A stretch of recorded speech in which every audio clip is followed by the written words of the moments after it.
C'est parti, dernier jour de l'événement.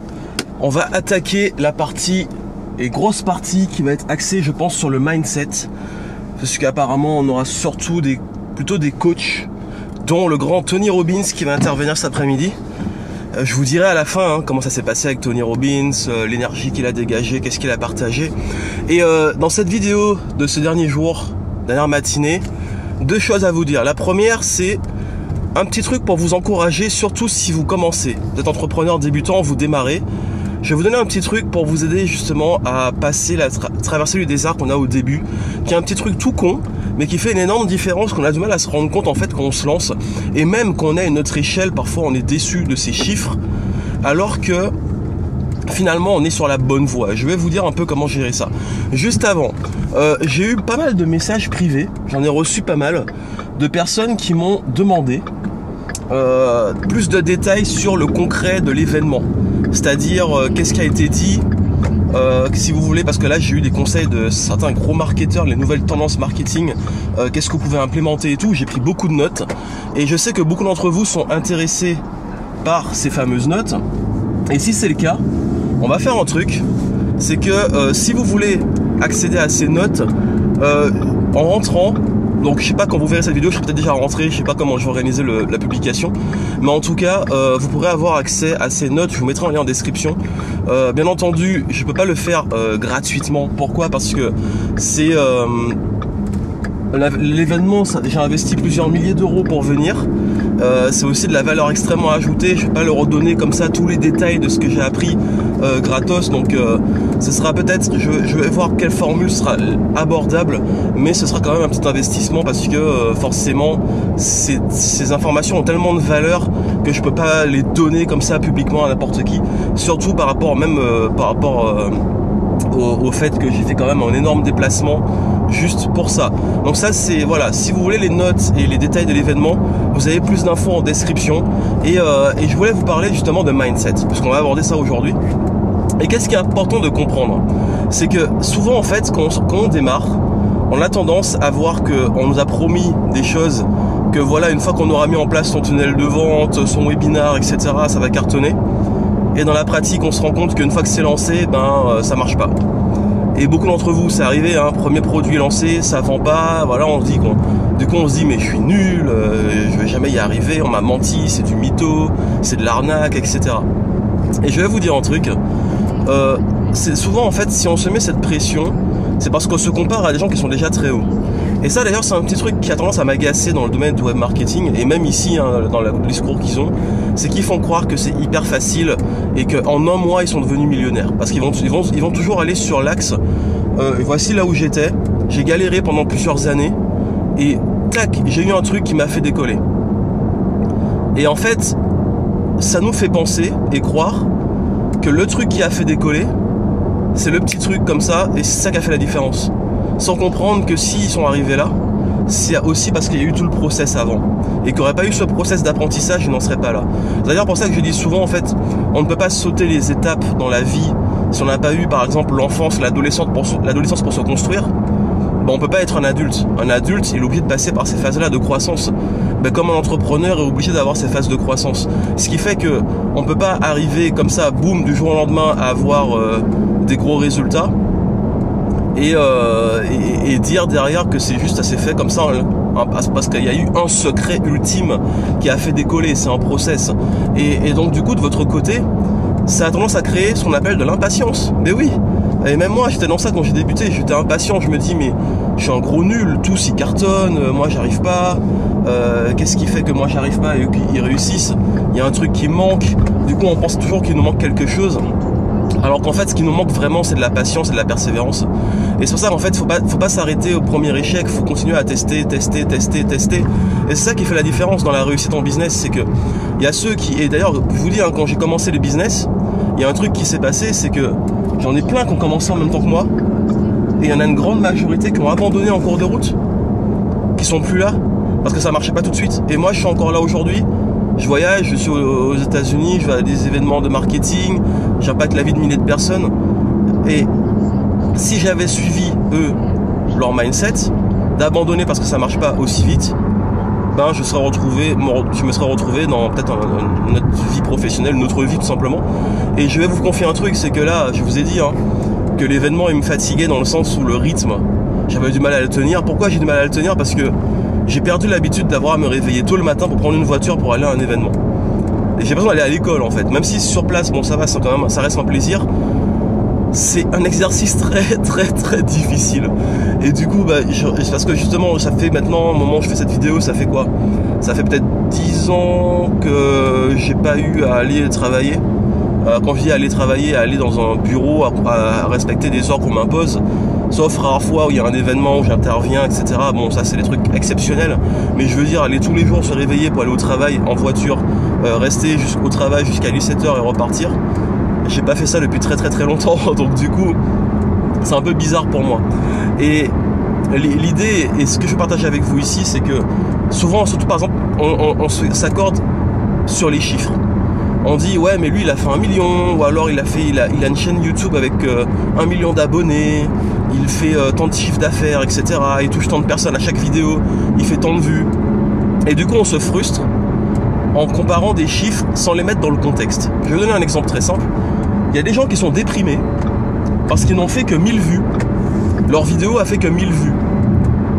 Ou alors ils ont que 1000 prospects sur leur liste, ils pensent que c'est pas assez. Ou 1000 fans sur une page. Ou même 100 personnes. Et ils se disent mais 100 personnes c'est nul, je suis un gros nul, c'est pas assez, je vais jamais réussir. Mais vous vous rendez pas compte que 100 personnes, ça veut dire qu'il y a 100 personnes qui ont écouté votre message, comme il peut y avoir 10 personnes qui vous ont fait confiance en tant que client, comme il peut y avoir 1000 personnes qui ont vu votre vidéo. Mettez ces personnes dans une salle. Mettez une salle de 1000 personnes face à vous et parlez devant eux. Vous allez vous dire waouh, il y a 1000 personnes qui m'écoutent. Et avec le virtuel, on a perdu cette notion des chiffres. Pareil pour l'argent. Quand il y a des gens qui te disent que si tu fais, je sais pas, plusieurs milliers d'euros par mois avec ton business, c'est rien, ben c'est hors contexte. Pourquoi? Parce que si vous commencez à vous comparer forcément aux entrepreneurs qui sont dans le game depuis très longtemps, vous allez vous frustrer parce qu'ils sont dans le game depuis très longtemps, ils ont passé tout le process. Mais vous, en tant que débutant, comparez-vous d'abord là où vous étiez avant. Parce qu'à un moment, quand je commençais à gagner ma vie, je faisais 2000 euros, quand je commençais à avoir entre 1000 et 2000 euros par mois, je me sentais comme une grosse merde.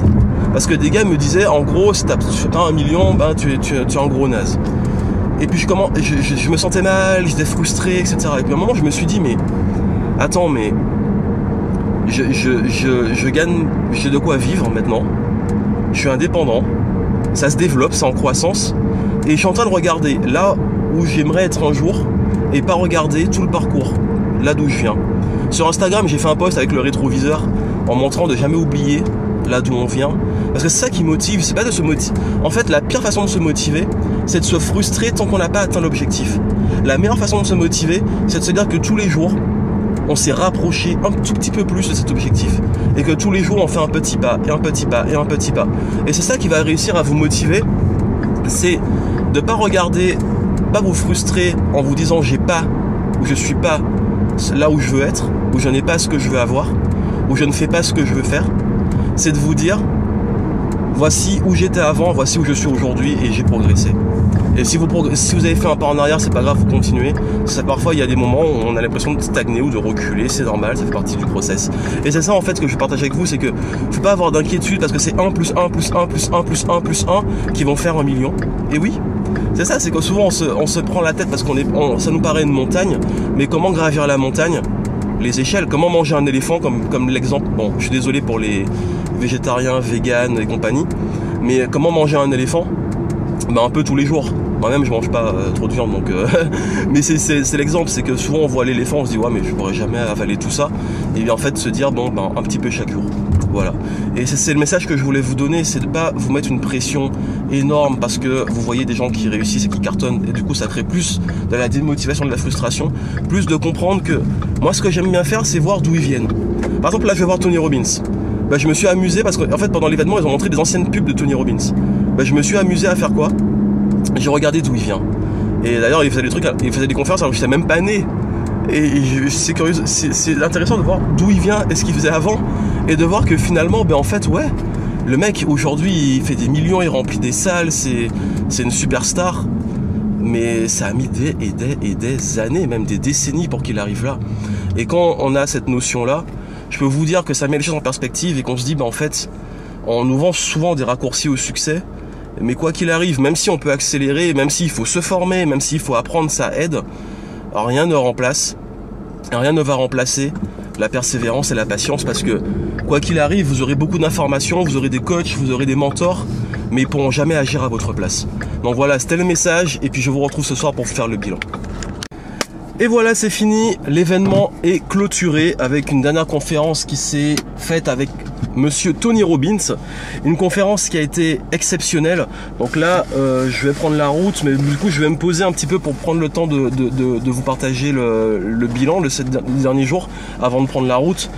L'idée, c'est que ce qui s'est passé pour cette dernière conférence, c'est qu'il nous a partagé beaucoup de contenu sur le mindset. Et il a partagé un message très important, c'est que tout dépend de votre attitude, de votre état en fait, de l'état dans lequel on est. Et c'est comme je dis souvent, en fait, si on est dans un état négatif, forcément, on va être dans une attitude et des choses qui vont faire qu'on va agir de façon, très souvent, quand on agit sous la colère, vous savez qu'est-ce que ça fait, qu'on agit avec la peur, vous savez ce que ça fait, qu'on agit par tristesse, vous savez ce que ça fait. Donc il nous a beaucoup fait travailler sur la physiologie, sur le mindset, sur les patterns, des choses comme ça. Donc c'est vraiment très intéressant. Pendant la journée, on a eu d'autres conférences sur le mindset, donc un qui était un peu beaucoup plus rentre dedans, le mindset de warrior, etc. Et là, ce que j'ai tiré de très fort ici, et pour moi c'est essentiel, et je pense que beaucoup passent à côté, c'est que pour ceux qui veulent, surtout pour les entrepreneurs qui veulent vendre, ils veulent passer au niveau supérieur, ils veulent vendre, mais ils sont pas prêts eux-mêmes à devenir capables de vendre ça. Je vais vous donner des exemples très simples. Comment on peut être coach sans soi-même être coaché et se remettre en question? Comment on peut être formateur si on n'investit pas soi-même en soi et qu'on ne se forme pas pour être à jour? Comment on peut être conférencier si on n'est pas coaché pour faire des bonnes conférences et si on ne travaille pas ces conférences? Comment on peut être un bon consultant si on n'a pas des résultats et on n'implémente pas les conseils qu'on donne? Et c'est ça l'idée, c'est que comment on peut être un thérapeute si on ne maîtrise pas les thérapies qu'on donne? C'est ça en fait, c'est que beaucoup veulent se lancer dans le truc, mais eux-mêmes n'ont pas le niveau, sont pas prêts à investir. Et il y a eu une conférence très intéressante sur les différents type, les gens qui veulent que du gratuit, qui veulent du pas cher, etc. Mais si vous-même vous êtes comme ça, combien d'entrepreneurs je vois, ils veulent gagner plus, mais ils sont même pas prêts en fait à investir. Et du coup, en fait, si vous n'êtes pas prêt à investir en vous et si vous n'êtes pas prêt à faire élever votre niveau, vous ne pouvez pas gagner plus. Parce que pourquoi on va vous payer plus? Parce que vous avez plus de valeur. Et donc, si vous voulez gagner plus, vous devez avoir plus de valeur. Et beaucoup passent à côté de ça, et ça crée justement des personnes qui sont frustrées, qui ont le syndrome de l'imposteur, mais qui au final ne se rendent pas compte que c'est avant tout une question de mindset et d'état. Et comme ils sont pas prêts à passer au niveau supérieur, ils sont pas prêts à recevoir au niveau supérieur. Et je m'en suis rendu compte moi-même dans mon propre business, c'est que qu'est-ce qui m'a fait décoller? Quel a été le déclic qui fait que j'ai commencé à vendre? Parce que beaucoup d'entre vous, et je le sais, me disent: Johan, au moment de vendre, j'ai peur, je bloque. La vente, c'est pas mon truc. Si on me dit que c'est trop cher, si les gens ils n'achètent pas, si on me dit que c'est une arnaque, beaucoup en fait bloquent complètement au niveau de la vente, surtout les débutants. Et donc du coup, comment passer au-dessus de ça? Vous devez déjà vous-même avoir confiance en vous, dans votre produit. Comment on peut vendre si on n'est même pas convaincu que son produit est bon? Donc c'est ça en fait la grosse erreur, c'est que si vous-même vous n'êtes pas déjà au top au niveau de votre produit, comment vous voulez que les gens vous fassent confiance? Et deuxième chose, c'est que vous-même, si vous n'avez pas la confiance en vous au moment de la vente, comment vous voulez que les gens aient confiance en vous? C'est comme je dis souvent, même en développement personnel, si vous n'avez pas confiance en vous, les gens n'auront pas confiance en vous, ça paraît logique. Et c'est ça en fait, c'est votre état, parce que si vous commencez à vendre en étant pas convaincu, en bégayant, en n'étant pas souriant, vous n'allez pas gagner la confiance. Et du coup, quand vous arrivez souvent au moment de la vente, si vous n'avez pas la bonne attitude, vous n'êtes pas convaincu vous-même, vous n'allez pas convaincre. Donc c'est ça l'idée. Donc désolé, là j'ai complètement oublié de mettre l'adresse où je suis censé aller, et vu que je ne connais pas trop les routes ici, voilà, donc ça va être mieux comme ça. Hop là, et c'est parti. Et donc comme je vous disais, le plus important dans votre cas, à l'heure actuelle, c'est justement d'atteindre le niveau que vous voulez vendre. Et c'est pour ça en fait que beaucoup de personnes, c'est comme imaginer un coach sportif qui est lui-même pas sportif, c'est pas cohérent. Un conférencier qui ne fait pas de conférence, un consultant qui n'a pas les résultats qu'il vend, c'est pas cohérent. Donc vous devez incarner la personne que vous voulez vendre, donc c'est une première étape. Et plus vous incarnez et plus vous êtes sûr de vous, plus vous êtes sûr des résultats que vous pouvez apporter aux autres. Et il y a les deux meilleures façons de convaincre des clients, c'est donc justement de leur montrer, et gagner la confiance, de leur montrer que vous pouvez les aider à atteindre des résultats, et 2, que vous-même vous avez ces résultats. Et comment vous pouvez leur montrer qu'ils peuvent atteindre des résultats? C'est en ayant des clients aussi, des élèves qui ont ces résultats, pour ceux qui vendent de l'expertise, et première chose, et puis vous-même avoir les résultats. Et c'est pour ça que c'est un petit peu dommage, parce qu'il y a beaucoup de coachs qui passent leur temps à faire ce que j'appelle en fait de l'intrusion. Ils se mettent à coacher tout le monde. Dès qu'on dit un truc, c'est parce que c'est un truc qui m'énerve. Ces coachs qui, notamment, ils sont très bons sur Facebook ou parfois quand on les croise, dès qu'on réagit à un truc, qu'on dit un truc, ah mais c'est une blessure que tu as en toi. Et est-ce que ça implique pas justement un effet miroir, une blessure, un truc? Mais je t'ai rien demandé, mais qu'est-ce que tu me casses les pieds à faire mon truc? Parce que eux-mêmes se remettent pas en question, et du coup ils sont dans un truc où tout est coaching et tout est lié à leur propre perception du monde, parce que eux-mêmes ne sont pas au clair avec ça. Parce qu'un coach qui est au clair avec lui, il passe pas son temps à coacher tout le monde de façon intrusive. C'est une des bases qu'on apprend justement en coaching, c'est en fait même en général, les meilleures personnes pour donner des conseils sont pas forcément celles qui donnent toujours des conseils. Parce que souvent en fait ces personnes-là, d'ailleurs je vais vous donner une anecdote qui s'est passée avant la conférence de Tony Robbins, et je vous cache pas que moi-même j'étais un peu énervé. D'ailleurs ça m'énerve justement quand les coachs ils disent qu'on doit pas être énervé. Même Robbins l'a dit que c'est normal d'être énervé si je faut apprendre à le gérer, parce que la colère ça naît d'une frustration, et moi j'ai vécu une frustration où j'ai attendu 1h30 devant la salle pour avoir une bonne place, ou des gens qui sont justement des coachs autour de moi, il y avait beaucoup de coachs, beaucoup de gens qui vont voir Tony Robbins et qui sont peut-être le connaissent déjà son enseignement, etc. Et qu'est-ce qui se passe? Des gens qui se foutent sur la gueule et qui se battent pour avoir des putains de sièges, quoi. What the fuck? Moi je rentre tranquillement, je commence à me faire pousser, donc du coup je me retrouve dans un mouvement de foule où je me retrouve malgré moi à devoir limite aussi me mettre à courir parce que l'effet de masse et tout, il faut faire vite. Et puis des gens qui te poussent, qui disent non c'est ma place, qui prennent ta place, etc. Et du coup en fait j'attends pendant 1h30 pour me retrouver finalement à presque me battre, et moi n'aimant pas ça, j'ai pris du recul et je suis allé parce que ça m'a saoulé, je suis allé sur le côté de la salle et je me suis mis plus loin. Or j'ai attendu pour être au moment là parce qu'il y a eu cette perte de notion de respect et tout dans un truc de dev perso. Donc des gens qui sont censés te donner apprendre et incarner des bonnes valeurs de développement personnel se mettent à faire quoi? Total opposé. C'est moi avant les autres. Donc du coup, il n'y a plus de respect de la file d'attente, il n'y a plus de respect de premier arrivé, premier service, qui peut paraître logique pour ceux qui ont attendu. Non, c'est on se fout sur la gueule, j'étais là avant, ou si je peux prendre ta place, je la prends, ou je sais pas, moi avant toi, enfin bref, plein de trucs comme ça. Et ça révèle un truc, c'est que d'ailleurs très souvent, j'ai remarqué que les gens qui sont le plus à vouloir donner des leçons de morale sont plutôt finalement ceux qui ont le plus de choses à se reprocher. Un peu comme ces gens qui se disent vous mangez sainement et tout, et qui bouffent de la merde en fait. Et j'ai pas ça pour... oui, c'est un petit mini coup de gueule parce que c'est un truc que j'ai vécu. Je vous dis que je suis transparent avec ce qui se passe dans ce format de vidéo. Mais pourquoi je vous dis ça? Parce que si vous n'êtes pas vous-même cohérent, vous ne pouvez pas vendre et être cohérent quand vous vendez. C'est ça que je vous dis. Moi, à aucun moment, je vais vous dire il faut pas être en colère, il faut être tout le temps joyeux et tout. Il y a des gens qui croient ça, mais j'ai jamais dit ça. Et pareil, moi, je suis le dernier pour aller vous dire qu'il faut être parfait et tout, parce que moi, je le suis pas. Et c'est ça, en fait, c'est que je ne joue pas la carte de la perfection, je l'ai jamais joué dans mes contenus, même si ça peut, hélas, on peut pas contrôler comment les autres vont vous percevoir, mais c'est pas du tout, en tout cas, moi, ma façon de faire. Mais il y en a qui jouent ça, et ils sont toujours tout carrés, tout beau, tout est parfait, c'est le monde des bisounours. Mais en fait... Pourquoi je vous dis ça? Parce que vous n'avez pas à vous transformer en ça pour convaincre. Au contraire. Et je vous en ai parlé, il y a une conférence sur le fait que plus vous allez montrer de la vulnérabilité et plus vous allez être vulnérable, plus vous allez être humain. Et plus vous allez être à même à ce que des gens vous fassent confiance parce que vous êtes un humain justement. Et avec qui vous travaillez avec des humains, vous travaillez pas avec des robots.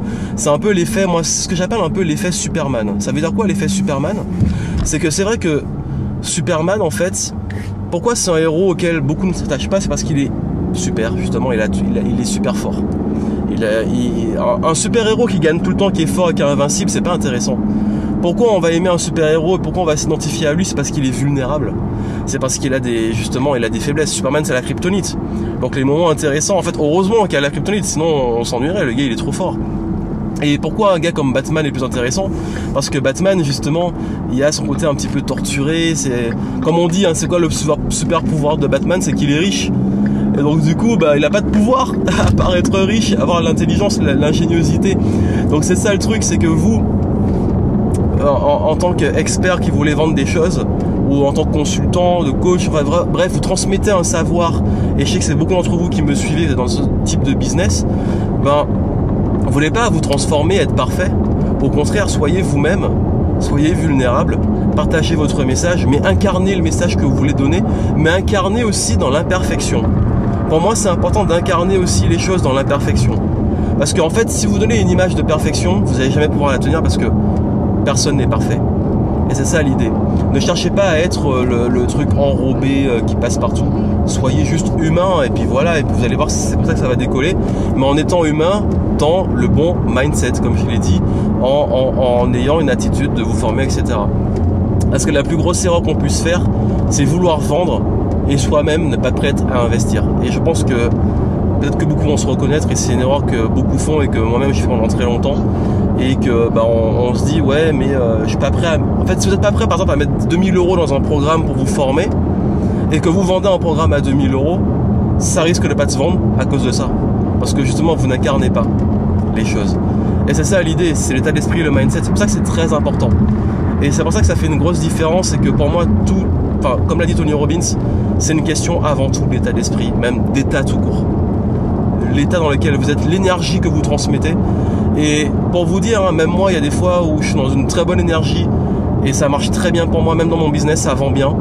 Et le jour où je vais être dans une mauvaise énergie, j'aurai des moins bons résultats parce que justement, les gens en fait ressentent votre énergie, ils ressentent ce que vous incarnez, ils ressentent votre cohérence. On ne peut pas mentir sur ça. Et c'est pour ça aussi que j'essaie d'être... Franchement, s'il y a un truc sur lequel je suis sûr d'avoir une force, en tout cas dans ce que j'ai fait dans mon business et avoir une réussite dans mon business, c'est d'avoir été authentique. Et j'ai fait un sondage il n'y a pas très longtemps où j'ai demandé qu'est-ce qui pour mon audience, mes clients et tout faisait qu'ils me suivaient et qu'est-ce qu'ils aimaient le plus chez moi, quelle était ma plus grande force. Et ils me disent mon authenticité, le fait que je sois franc, le fait que je mette pas de filtre. Et c'est ça. Voilà, là je vous ai... Qui oserait vous dire qu'il s'est énervé à un truc de Tony Robbins?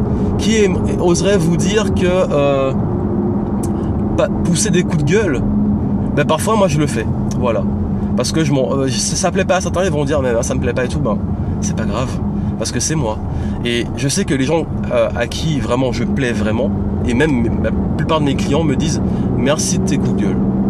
Comme quoi, on peut pas plaire à tout le monde, et ne cherchez pas à plaire à tout le monde, parce que vous pouvez pas plaire à tout le monde. Et c'est ça l'idée, c'est que dans votre authenticité, dans votre message, dans votre image que vous allez créer, parce qu'il s'agit aussi beaucoup de branding, parce que le message que même Robbins a partagé, que beaucoup ont partagé aujourd'hui, c'est qu'ils ont dit qu'il n'y a rien de plus puissant que le branding. Et la fin de l'exercice qui était vraiment puissant, c'est qu'il a demandé aux gens de parler, de leur donner un nom d'une entreprise d'ordinateur. Il a demandé qui a pensé à Apple. 92% de la salle. Ensuite, de boissons, Coca-Cola. Qui a pensé à ça? Hop. Search engine, c'est quoi? C'est moteur de recherche. Google, tout le monde. Et c'est là que vous voyez le pouvoir du branding. C'est qu'il y a des marques comme ça qu'on connaît. Je dis pas qu'elles sont forcément, je dis pas qu'elles sont bien. Hein. Il y a des trucs peut-être beaucoup. Dès qu'on parle de Apple, Google et de Coca-Cola, ça y est, c'est les diables et tout. C'est pas le sujet ici. C'est juste que c'est des marques qui sont connues, qui sont dans notre tête. Et en fait, ces marques-là, tout le branding il est fait parce qu'on pense à elles. Et vous en fait, si vous arrivez, je vous dis pas d'être au niveau de Apple, Coca-Cola, etc. Mais si vous arrivez à créer ce branding où on pense à vous pour certaines choses, vous êtes le plus fort. Et comment ce branding peut se créer? Par votre histoire et par votre authenticité. Et on demande souvent, mais comment se différencier, comment être unique, etc. La meilleure façon de le faire, c'est d'être vous-même et de trouver votre force en fait. Et c'est ça qui va faire la différence. Et c'est le message que je voulais vous donner, c'est que vous devez absolument travailler avant tout sur vous, avant de travailler sur votre business, parce que la hauteur des résultats va dépendre de vous. Il y a le soleil qui est en contre-champ, c'est pas ça pour que vous me voyez quand même, c'est pas grave, ça fait un petit effet joli. Et l'idée c'est, voilà, quoi qu'il arrive, ne cessez jamais d'évoluer et de progresser vous-même. Parce que vous allez rendre compte que plus vous allez évoluer personnellement, plus ça va évoluer dans votre business. Parce que votre business est lié à quoi? À vos croyances, à votre énergie, à votre confiance, au fuel que vous mettez dans votre business. Tout ça, c'est lié à votre énergie. Il y a une conférence aussi sur l'énergie. C'est ça, tout est une question d'énergie. Et l'énergie qui vient de votre état de santé, de votre mindset, de votre entourage, votre environnement. Et ça, c'est ça qui fait qu'on peut décoller dans un business. Donc voilà le message d'aujourd'hui. J'espère qu'il vous aura aidé. Je sais que beaucoup d'entre vous, j'ai aujourd'hui demandé qui est intéressé par les notes de l'événement. Donc ce que je vais faire, c'est que je vais vous proposer les notes, mais pas, je vous dis tout de suite, hein, ce ne sera pas gratuit. Voilà, au moins je suis franc. J'ai peut-être fait l'erreur de dire que j'allais proposer les notes, mais j'ai pas dit que ce serait, enfin, beaucoup pensaient que ce serait gratuit, mais j'ai investi énormément pour cet événement et je vais pas juste vous donner des notes, je vais vous donner aussi des actions, de ce que moi j'ai tiré. C'est mon filtre, c'est comment j'ai vécu l'événement, c'est qu'est-ce que j'ai appris et qu'est-ce que vous pouvez implémenter de ce que j'ai appris. Donc voilà, donc c'est l'idée. En description, vous avez ça si ça vous intéresse. C'est seulement vraiment pour ceux qui sont intéressés, comme j'ai eu des demandes. Si ça vous intéresse pas et qu'en plus vous n'avez pas envie de payer, c'est pas grave. Vous me mettez pas sur la gorge. C'est juste que comme ça a une valeur, je veux le proposer à ceux qui sont prêts à investir justement dans cette valeur. Donc voilà, c'était cet événement. En tout cas, c'était un plaisir pour moi d'avoir partagé ce format qui est totalement nouveau, qui est totalement transparent, qui est totalement un format aussi que j'ai jamais fait avant. J'espère qu'il vous aura plu. Si vous a plu, dites-le moi en commentaire. Hein. Dites-moi, j'attends vos retours de ce format. Et puis, c'est éventuellement, je pourrais vous le proposer d'autres fois. Donc voilà, j'arrive bientôt et puis moi je vous laisse et je vous dis à très bientôt.